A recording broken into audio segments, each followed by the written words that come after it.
Hello and welcome students. Today we are going to see a new chapter in our English fairy book. Lesson number 8, The Parrot Who Wouldn't Talk. Okay students, आज हम लोग new lesson देखने वाले हैं English फेरी में, the parrot who wouldn't talk. आप सबको पता है पैरट हम लोग पेट रखते हैं, है ना, केज में, इजंट इट? आप लोगों को भी पसंद होगा, लेकिन ये करना गलत बात है. किसी भी पेट को अपने केज में उसको बांध के रखना या केज में रखना ये गलत बात है. अगर आपको किसी रूम में ऐसे हमेशा के लिए पकड़ के बंद करके रखे तो आपको अच्छा लगेगा क्या? नहीं. लेकिन पैरट की खासियत क्या है? क्या आपको पता है? पैरट कैसे बहुत अलग अलग डिफरेंट कलर्स में होते हैं पैरट. आपने ज़्यादातर नॉर्मली ग्रीन कलर का पैरट देखा होगा, isn't it?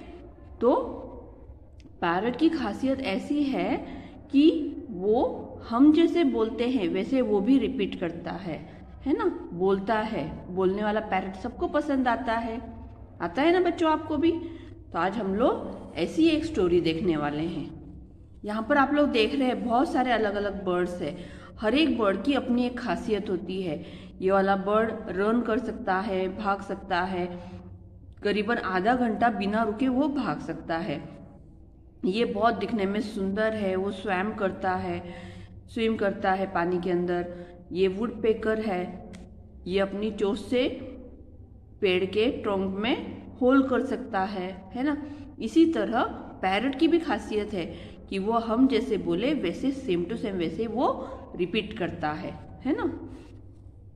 Late us read about a parrot that refuse to speak.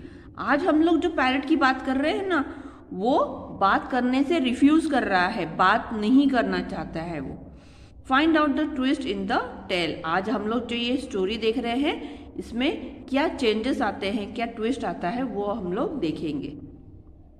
You are no beauty, can't talk, can't sing, can't dance. मतलब आपके पास कोई सुंदरता ही नहीं है. ना आप बात कर सकते हो, ना आप गा सकते हो, ना आप डांस कर सकते हो. With this words aunty Ruby would taunt the unfortunate parakeet, who glared morosely at everyone from his ornamental cage at one end of the long veranda of Granny's bungalow in North India. North India में granny के bungalow के जो वरांडा होता है ना, बाहर का आंगन, उसको वरांडा बोलते हैं. वहां पर एक बहुत ही सुंदर केज में, ऑर्नामेंटल मतलब बहुत ही सुंदर डेकोरेटिव ऐसे वाले केज के अंदर एक पैराकीट रहता था. पैराकीट एक स्पेसिस है. पैरट की जो स्पेसिस होते हैं डिफरेंट कलर्स में, उसको पैराकीट कहते हैं, इजंट इट? तो उसके लिए आंट रूबी इस तरह के वर्ड्स बोल रही थी और तभी वो बड़े ही गुस्से से उनकी तरफ देख रहा था. क्यों? तो आंट रूबी ये चाहती थी कि वो बात करे, लेकिन वो पैराकीट बात नहीं करता था. इन दोज डिस्टेंस डेज, उन दिनों, ऑलमोस्ट एवरीवन, इंडियन और यूरोपियन, उन दिनों करीबन हर कोई, चाहे वो इंडियन हो या यूरोपियन हो, kept a pet parrot or parakeet or lovebird as some of the smaller ones everywhere called. मतलब वो लोग करीबन हर कोई, उन दिनों में हर कोई, चाहे वो इंडियन हो या यूरोपियन हो, वो ज़्यादातर पेट पैरट रखा करते थे. पैरट हो, पैराकीट हो या लवबर्ड्स हो, इनको वो अपने घर में पालते थे केज में रखकर. Okay. Sometimes these birds became great talkers. कभी कभी ये वाले बर्ड्स काफी बोलने वाले टॉकर्स हो जाते थे. rather mimics and would learn to recite entire mantras. मतलब जैसे जो भी चीज घर में ज्यादातर बोली जाती थी वो सुनकर सेम टू सेम वो वैसे ही बोलते थे. जब उनके घर में भगवान का मंत्र के उच्चार हुआ करते थे तो वो भी सुनकर वो उसको रिपीट करते थे. और एडमोनिशंस मतलब स्कोल्डिंग. अगर किसी के ग्रैंडफादर ग्रैंडमदर किसी को डांट रहे हैं, ऐसे मतलब छोटे बच्चों को, तो वो भी वो सुनते थे और वो भी वो रिपीट करते थे। जैसे कि पढ़ो बेटा पढ़ो, स्टडी चाइल्ड स्टडी, और for the benefit of the boys like me, मतलब रस्किन बॉन्ड ये खुद के बारे में बोल रहे हैं। इसके ऑथर कौन है? Ruskin bond. मतलब मेरे जैसे बॉयज के लिए तो don't be greedy, don't be greedy, ऐसे भी कंटिन्यूअस वो बोलते थे। कौन? Parrot. These expressions were of course picked by the parrot over a period of time। मतलब जैसे जैसे हम लोगों ने टाइम के साथ हम लोगों ने देखा है कि पैरट क्या क्या एक्सप्रेशंस करते हैं, बोलते हैं, वो यहाँ पर लिखे गए हैं। लेकिन उनका जो पैरट था वो तो ना बोलता था, न गाता था, न डांस करता था। उन दिनों ये लोग ऐसे पैरट्स रखते थे कि ताकि घर में कंटिन्यूअस पैरट वो शब्द बोलते रहे। Picked by the parrot over a period of time after many repetitions by some member of household who had taken our task of teaching the bird to talk। अब उनके घर में बहुत सारे मेंबर्स रहा करते थे, तो उन दिनों वो उनमें से कोई भी एक मेंबर कंटिन्यूअसली कुछ वर्ड रिपीट करके वहां के पैरट को बोलना सिखाते थे। Teaching the bird to talk. But our parrot refused to talk, लेकिन हमारे पैरेट ने तो बोलने से इनकार कर दिया था। रिफ्यूज करना, किसी चीज से मना करना, कुछ चीज करने से मना करना। He did been bought by Aunt Ruby from the bird catcher। अब ये वाला जो बर्ड था, पैरट था, वो किसने लाया था? आंट रूबी ने लाया था। किससे लाया था? जो चिड़िया पकड़ने वाले होते हैं ना, बर्ड कैचर्स, उनसे। वो कहाँ पर आया था? उनके हाउसेस की, जो मतलब उनकी गलियां होती है ना, सोसाइटी, जैसे हम लोग बोलते हैं कि घरों के आजू बाजू के जो रोड्स होते हैं, वहां पर वो बेचने के लिए आया था। Who visited all the houses on our road selling caged birds, मतलब पिंजरे वाले बर्ड्स बेचने के लिए आया था। उनमें क्या क्या थे? बहुत सारे तरह के बर्ड्स थे, जैसे कि कलरफुल बर्गेरिस और creepy little munias and even common sparrows that had been dabbed with paint and passed off as some exotic spices। मतलब जो बर्ड सेलर्स होते थे, लोग उनसे अट्रैक्ट होने के लिए अलग अलग टाइप के बर्ड्स वो अपने साथ लेकर घूमते थे। कभी कभी तो वो लोग जो कॉमन स्पैरोज होते हैं, चिड़िया होती है, उनको भी वो अलग अलग कलर से पेंट कर देते थे और बोलते थे कि ये बहुत ही रेयर मतलब कहीं नहीं पाने जाने वाला स्पेसीज है, जाति है बर्ड की, ऐसे बोलते थे।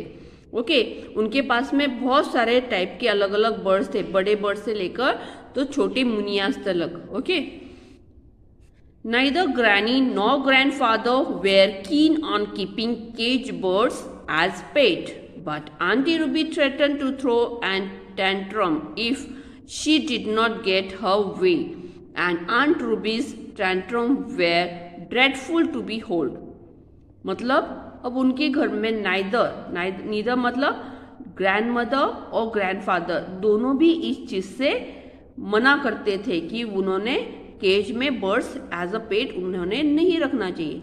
लेकिन क्या करें, आंट रूबी के सामने सबने हार मान ली थी, क्योंकि उनके नखरे संभालना ये सबके लिए मुश्किल था। उनका ऐसे जो गुस्सा था, आंट रूबी का जो गुस्सा था, चिड़चिड़पना था कि उन्हें वो चीज चाहिए ही। अब उन्हें कौन समझाए, इसलिए सब लोगों ने उनके सामने घुटने टेक दिए थे और सोचा कि अब उनके आंट रूबी से उनको कोई होल्ड नहीं कर सकता। मतलब आंट रूबी की जो बहुत चाहत थी कि वो पैरट रखे, उसमें वो कोई अड़ाना नहीं चाहते थे। Anyway, she insisted on keeping the parrot and teaching it to talk। अब उसने उनकी जरूरत की वजह से उसने इंसिस्ट किया था कि नहीं, अब तो मैं इस पैरट को बोलने लगाने ही वाली हूँ। I am going to teach to talk. But the bird took an instant dislike to my aunt and resisted all her blandishments. मतलब जो बर्ड था वो आंट को बिल्कुल पसंद नहीं करता था, वो उससे बहुत ही ज्यादा नाराज रहता था। अब देखो बर्ड्स बहुत इनोसेंट्स होते हैं, वो लोग भी समझते हैं कि कौन हमसे प्यार करता है और कौन नहीं करता। तो झूठी तारीफ से वो कुछ काम आई नहीं। मतलब जो आंट रूबी कोशिश कर रही थी प्यार मोहब्बत से समझाने की, झूठी तारीफ करके उसकी, लेकिन वो सुन नहीं रहा था। Kiss kiss aunt Ruby could coo putting her face close to the bars of the cage. अब आंट रूबी उससे प्यार मोहब्बत के नजदीक जाने के लिए वो कोशिश कर रही थी और वो बोल रही थी किस किस, और ऐसे धीरे धीरे वो जो केज के जो बार्स होते हैं उसके करीब अपना फेस लेके जा रही थी। But the parrot would back away. अब पैरट ये पीछे हट रहा था, वो बिल्कुल भी उससे प्यार नहीं करता था। क्यों? तो वो जानता था कि इनके मन में हमारे लिए नफरत है, प्यार तो नहीं है। Its beady little eyes getting even smaller with anger at the prospect to being kissed by Aunt Ruby। वो जब सोच रहा था कि आंट रूबी उसे किस करेगी, ये वाली बात से वो अपनी नाराजगी दिखा रहा था। वो अपनी आंखों को छोटा कर कर उसके तरफ बहुत गुस्से से देख रहा था।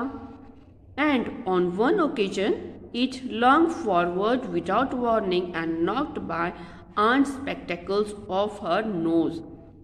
लेकिन एक बार ऐसे हुआ जैसे ही आंट ने जो केज होता है उसका जो डोर होता है वो ओपन किया, उतने में गुस्से में आकर पैरट ने क्या कर दिया, जो आंट का स्पेक्टेकल्स थे, स्पेक्टेकल्स मतलब आंखों के ऊपर लगाया हुआ चश्मा आंट का, उसके ऊपर उसने अपनी चोंच से वार कर दिया। After that aunt Ruby gave up her endearments. मतलब अब इसकी ऐसी बात होने के बाद में उसने अपने जो प्यार मोहब्बत वाले शब्द थे वो बोलने बंद कर दिए। And became quite hostile. मतलब अब उसके प्रति उसकी जो भावना थी, फीलिंग थी, वो बहुत ही ज्यादा बुरी हो गई। मतलब हम लोग एक दूसरे से हम एक बार प्यार से बात करते, 2 बार करते, लेकिन अगर सामने वाला सुनता नहीं है तो हम लोग क्या करते हैं, बहुत नाराज हो जाते हैं और वापस से हम लोग उससे प्यार से बात करने की कोशिश नहीं करते। सेम इसी तरह आंट रूबी ने भी उसके तरफ अपनी पीठ मोड़ ली और बोला toward the poor bird making faces. गुस्से में आकर चेहरे बनाते हुए बोला can't talk, can't talk, can't sing, can't dance. मतलब न बोल सकता है तो बिल्कुल बोलता ही नहीं है, ना ही तू गा सकता है, ना ही तू डांस कर सकता है। और बहुत ही खराब खराब कमेंट्स उसके तरफ पास किए। तो आंट रूबी गुस्सा हो गई थी, इसलिए उसने इस तरह से ट्रीट किया किसे, पैरट को। ओके स्टूडेंट्स, तो आज हम लोग यहीं पर स्टॉप करेंगे। आगे का पार्ट हम लोग अगले वीडियो में देखेंगे। आप लोगों को यहाँ पर दिए हुए जो ये रेड कलर में दिए हैं वो वाले मीनिंग्स आपको नोटबुक में लिखने हैं। Okay students.